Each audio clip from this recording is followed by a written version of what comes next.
In this episode, I'm going to talk about the art of receiving. I've always thought of myself as someone who's great at giving. Although recently, I discovered this uncomfortable truth about myself, and that is that I am terrible at receiving.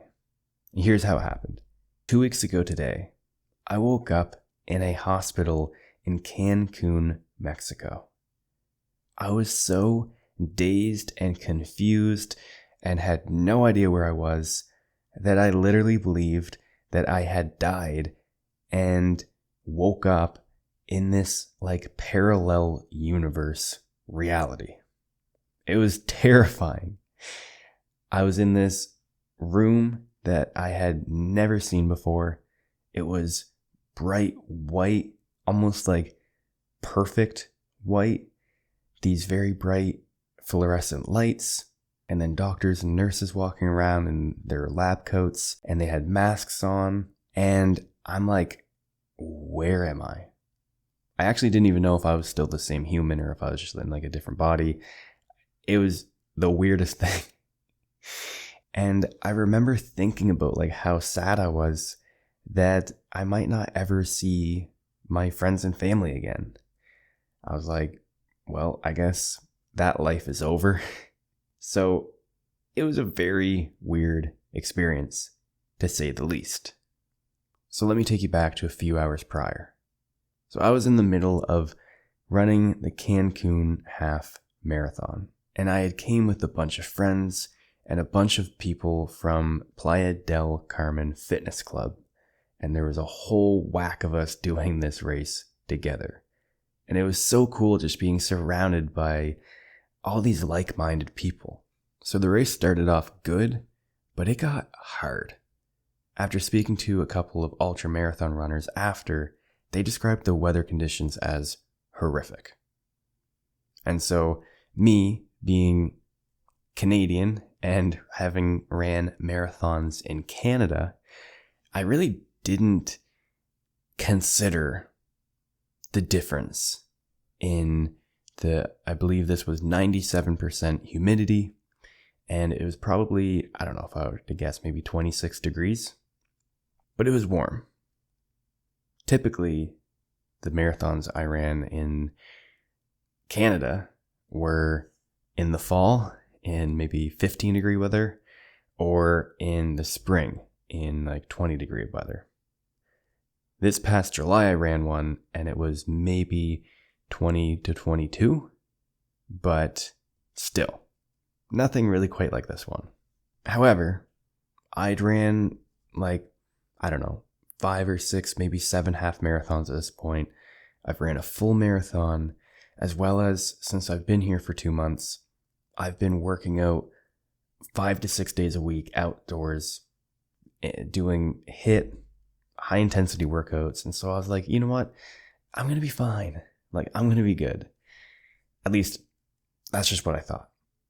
And also in the past marathons that I'd ran with my ex-girlfriend, and I've also ran with my friend Tessa. And so I've never actually ran one by myself, but when I was running with others, typically we would run at a slower pace than what I would have done if it was on my own.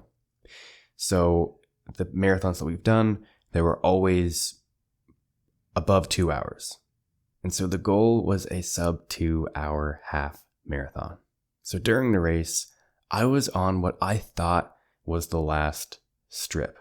And I remember looking forward and seeing my friend Nathan running maybe a few hundred meters ahead of me. And me being me, wanting to cross the finish line with him, I was like, I'm going to catch up to him. I had doubts in my head of whether I actually would be able to, considering how far away he was from me. And I was like, but you know what? I'm going to do it. I have to. So I, dug deep, kicked into some gear that I didn't even know I had, got up, met up with him. And I remember just meeting him and running side by side with him.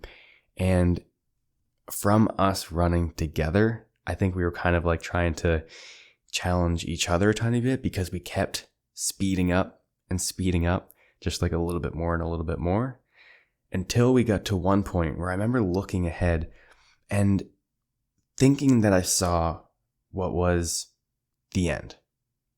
It was either the end or it was like right there. So, again, me being me, I kicked it into high gear. I don't know where this even came from or why I even really felt called to do this. But again, I wanted to hit this goal of sub 2 hours. I imagined that I was doing well, but I actually never looked at my time to see how well I really was doing. So I was just like, you know what? I'm just going to see what I'm capable of. I'm going to see what time I can get. And so I just like hit it into high gear and pinned it as hard as I possibly could. So I left Nathan in the dust. He was gone. I was running forward, and the last thing I remember was realizing that what I thought was the finish wasn't the finish. And it was really just another corner, and it kept going. And so I remember just kind of deciding in that moment, like, do I just like slow down here, or do I keep going and push forward? And so, of course, what did I do? I pushed forward and kept going. That's it. That is all that I remember. Next thing you know, I'm waking up in the hospital. And so apparently I just crossed the line. I got the medal put over my neck and then just stumbled off somewhere, I imagine, and then just collapsed. But I actually didn't even realize that I crossed the finish line until many hours later that day. I was talking to my friend Nathan and I was like, man, so like where along the route did I collapse?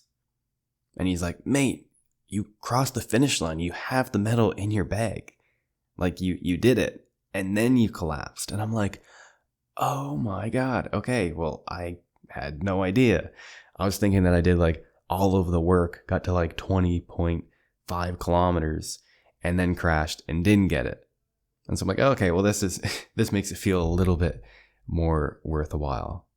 So it's kind of funny. I got the medal sitting over there, and it makes me think of like, you know, I've got other medals from other half marathons and a marathon that I've done, and they're cool.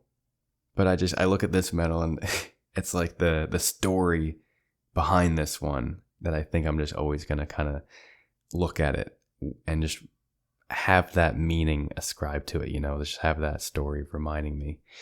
But anyways, the fact that I literally don't even remember crossing the finish line and that whole part boggles my mind. Like I don't remember seeing the finish line. So that kind of is weird, right? Like even 2 weeks later, I was kind of wondering if some memory would come back, but none of it has. So I'll never remember it, but I got the medal to prove it. So being in the hospital itself was a very interesting experience. So in Mexico, there are private hospitals and there are public hospitals. I can't speak about what public hospitals are like because I haven't been to one, but I imagine they are, you know, a little more rundown, not as nice, obviously, as these private hospitals. Like this hospital that I was at, it was nice. It was extremely nice. However, it's also extremely expensive. And the care there, the attention, the care from the nurses, it was all great. It really was. Like they did treat me well. However, there was one point that was a little sketchy. One point got a little weird where they came and they went to run a EKG test on me. And I don't know a lot of these terms very well, but a test on my heart, right? And so they set me up, they hooked up about 1 million different little probes all over my body, and they were checking it out. And at first it was just one nurse or doctor, And then she was looking at things. And then she called over another person. So then another person came over, and then another. And then before you know it, there was like, I'm surrounded by like 8 to 10 people in lab coats. And I'm like, okay, like, what's happening here? And they're speaking in Spanish and I can't understand what they're saying. And so then my buddy Nathan just happens to come by again, who, God bless his soul, he stayed with me the entire day, helped me through everything, helped translate what the nurses were saying, was on the phone with my mom, was on the phone with insurance. So just like side note, Nathan, if you're listening, I love you, bro. Thank you so much, man. I'm so grateful. So Nathan comes around the corner and we kind of make eye contact. And we're kind of like, you know, that look when you're like, fuck, you good, dude? And I'm just like, I think so. And anyways, so they keep doing this EKG test and they're looking like they're starting to get worried. And so they're getting worried. And so I'm starting to think, okay, like I can usually keep my calm pretty good, but I'm like, okay, I'm starting to get concerned here. Like, what's happening? So this man walks around the corner. This big, larger man. He's got his hair slicked back. He's dressed very nicely. And he said, I am the hospital director here. I've been here for 35 years. And I just need to let you know that the tests are coming back bad. Your heart is in bad shape. Your kidneys are failing. We need to get you to the ICU immediately. And I'm like, what? And he's like, we need to get you to the ICU, but we need $12,000. And I'm like, 12 grand. Okay, let's slow down here. Let's slow down. And so Nathan just happened to be, he was on the phone with my mom. He was telling her what was happening. Nathan handed the phone to this guy because he wanted to talk to my mom. So he walked off and he goes on the phone and he's sitting there telling my mom about how I'm dying, my heart's failing, my kidneys are failing, and that she needs to wire him 12 grand to get me to the ICU immediately. And so then, anyways, that conversation ends. We're like, you know, I mean, if I like, what do you do in that situation, right? They're telling you that your heart is failing. But then, suddenly, as they continue doing this test, which they did over and over and over again, they run a different test, and they say everything's fine. They're like, oh, no, actually, it was a technical error. A technical error? After going through all of that, telling me that I'm basically dying, telling my mom in Canada, who can't do anything about this, that I'm basically dying, to get 12 grand right away. Yeah, that part is a little weird. And that's the one part of this whole story that I don't really like. Just like, was there actually real issues there? Or, you know, like, I'll just say one thing that was really weird was that, like, after this guy got off the phone with my mom and then left, it was like we never seen him again. You know, he didn't come back again to check in. He didn't come back in again to say, like, oh, I'm sorry that I put the fear of God into you and that I was actually incorrect. Just never seen him again. So that was interesting. But I just think the whole thing about, like, talking to my mom like that and getting her so worked up and getting her so scared. Like, I understand if it is literally a dire situation, got to get me to ICU. I get it. But it was like, basically, wire us 12 grand or he's maybe not going to make it. And like, it was just this very interesting situation. So I didn't go to ICU. Instead, they put me up into a different room. I had like a private room to myself because they told me that that would be cheaper than me just staying in emergency where I was. And so I'm like, you know, do I need to stay overnight or is this just trying to get more money out of me? Again, I'm getting a little frustrated. I'm like, I feel good. Can I go? And I was talking to one of the doctors who I I could pick up on his genuineness and his honesty. And he looked me in the eye and he was like, "Friend, I need to tell you that if you leave tonight, it could be really bad. And you are most likely going to end up in another hospital paying another hospital bill." He said, "I highly, highly, highly encourage you to stay here overnight." And I was like, okay, I will take your word. I probably am not in a good enough shape, but being hooked up to an IV can do wonders to a fella. So I stayed overnight. I left the next day and had this massive $18,000 medical bill, which my insurance company was quick to let me know that they were not going to help me cover because of the nature of the marathon. So, for you listening, just be aware if you're traveling, if you're doing anything like this, and you need to get traveler's insurance, just look ahead into like the fine print, into like what's covered and what's not covered. Because like, it's not that I thought anything would have happened from the half marathon. It didn't even cross my mind. However, looking forward, I am going to be much more aware of these things because you never know. You really never know what's going to happen being in a foreign country. And I think just having all of your ducks covered, is that the phrase? Like, having everything covered so you're good. I think it's just a great idea. So just wanted to put that out there. And so I finally get out of the hospital, but I've got this $18,000 medical bill. I just honestly was like, just completely accepted that I'm just going to take this one on the chin. It sucks, but it is what it is.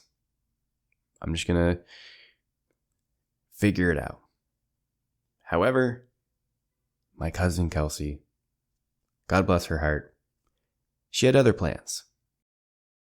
She had created a GoFundMe for me. And just being completely honest, when I first saw that she made me this GoFundMe, my initial thought was, fuck. As much as I deep down knew that I wanted help financially, I knew that I didn't really want to just take it on the chin and figure it out on my own. It's what I felt like I needed to do. I think there's a egotistical part of me, a prideful part of me that feels like it's weak to receive help and that I should be able to just figure this out on my own as a sovereign individual. But the reality is that it revealed something much, much deeper than even any of that, which is this inability to receive. Like I mentioned in the beginning of the podcast, I've been a great giver for all of my life. I got no problem with giving. I love giving, but I'm horrible at receiving. If there's something that I could help somebody with, then it lights me up, makes me feel good to be able to give, to be able to help. But then when the role is reversed and people want to help me, then it feels like death. And yeah, this feeling like I'm just not worthy of it. I'm not good enough for it. Like I need to earn it. What I'm really realizing with this is if I can't receive fully, then how can I give fully? Like giving and receiving, they're two sides of the same coin. And so it's like if you reject one, you're ultimately rejecting a part of the other. Because they go hand in hand. And by me rejecting receiving help from others, I am denying them from the joy and the happiness and the good feelings that comes from giving. Just like I described, when I give, it makes me feel great. So when I don't allow another person to do that for me, then I'm taking that away from them. I'm taking that opportunity away from them.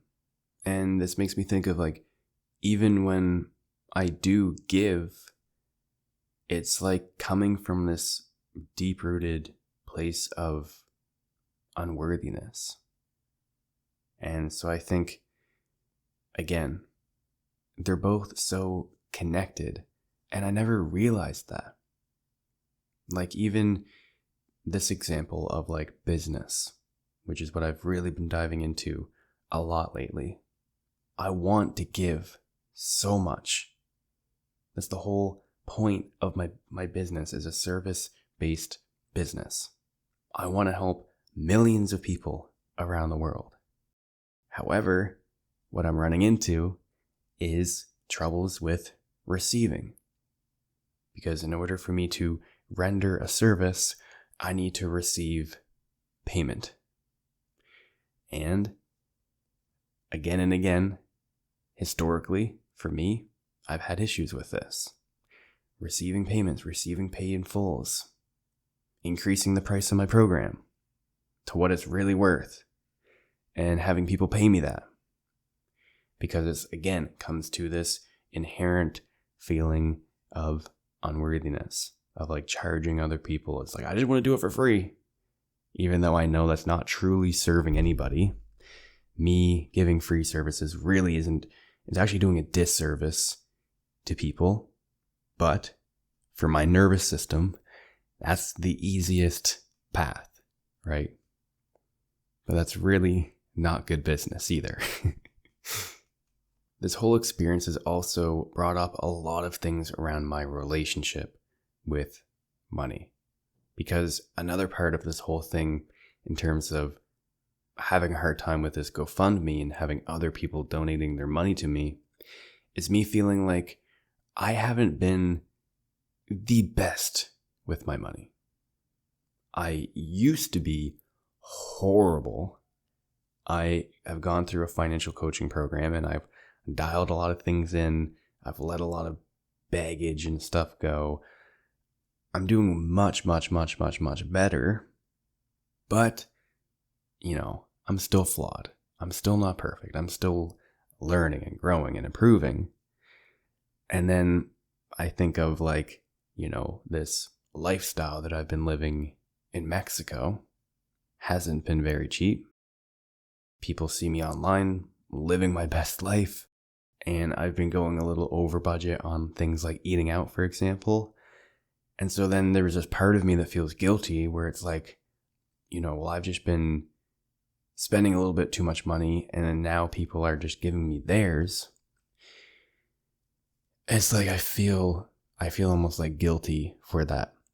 And another part of me too that's like, okay, well, this is going to make me much more mindful of how I'm spending my money moving forward in terms of like not wanting to eat out as much.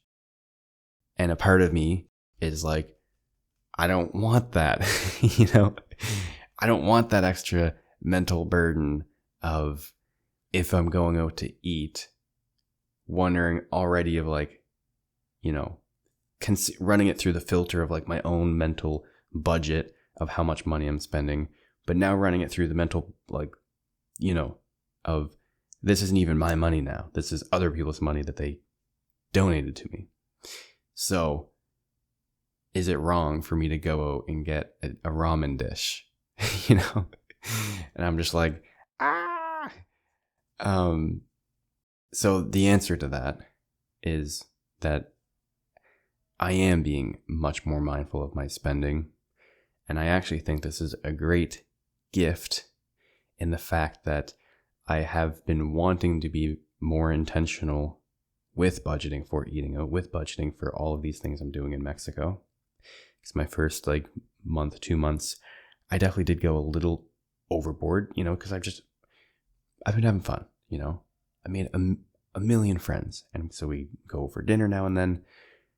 And again, it just has added up. So now after being here for, 2 months, I'm dialing it in. I'm eating from home more. I'm just being more cognizant and aware of the finances. And so I think this is one beautiful thing that has came from this, is this whole idea that it's like, it's not my money. And to go one step above this, even before the GoFundMe thing of other people donating to me, I've been going through this shift as well, thinking of my money as, like I mentioned, not mine, but actually God's.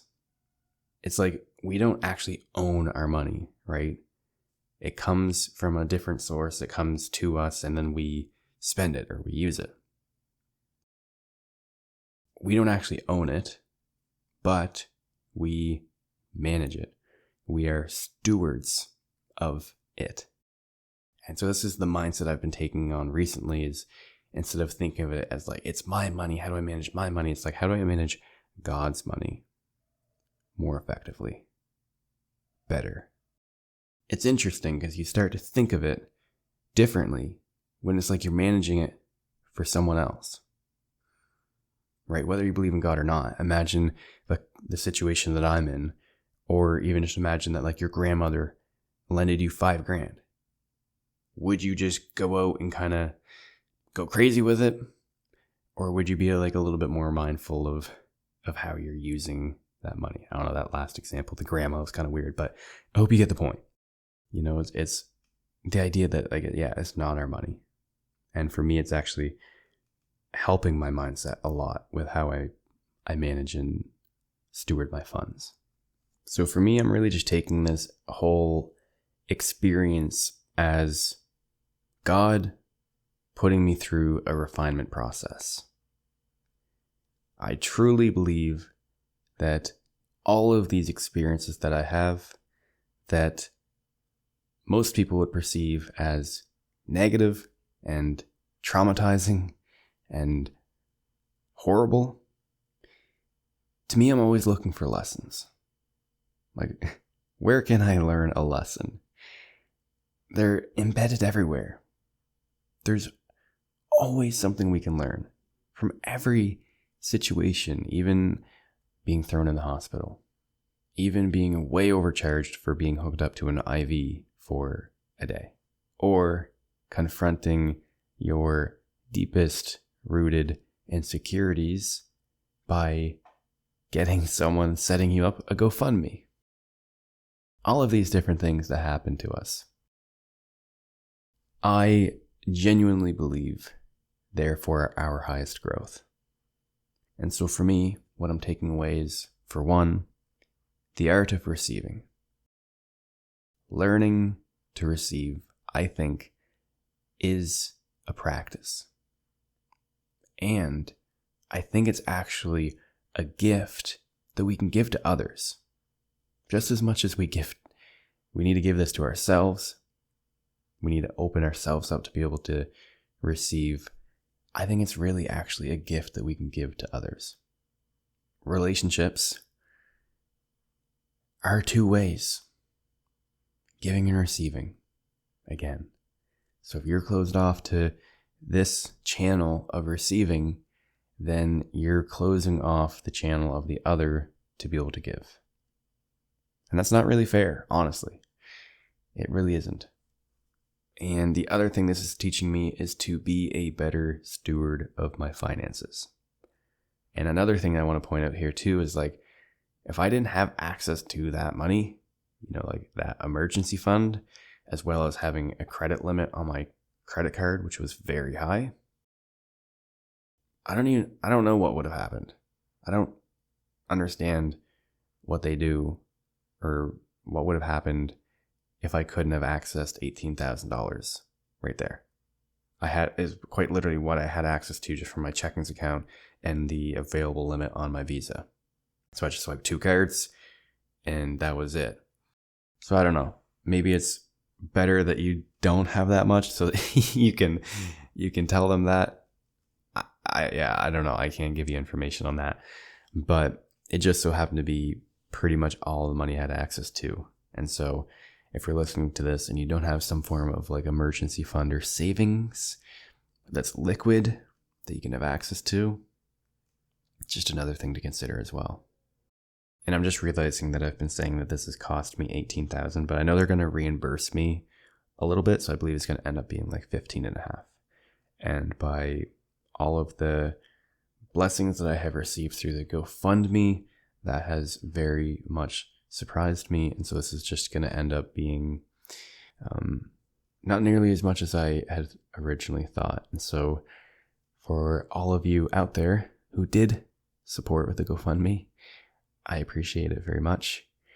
If you didn't and couldn't and just sent a prayer, I appreciate that just as much. So remember this: receiving is not weakness. It is humility. It is love. And if you cannot fully receive, you cannot fully give unconditionally, because giving and receiving are part of the same flow. So that's all I got for this one. I hope you get something out of it, and I hope that you enjoyed my crazy story of going through this whole experience. Thanks for tuning in. I'll catch you in the next one. Bye for now.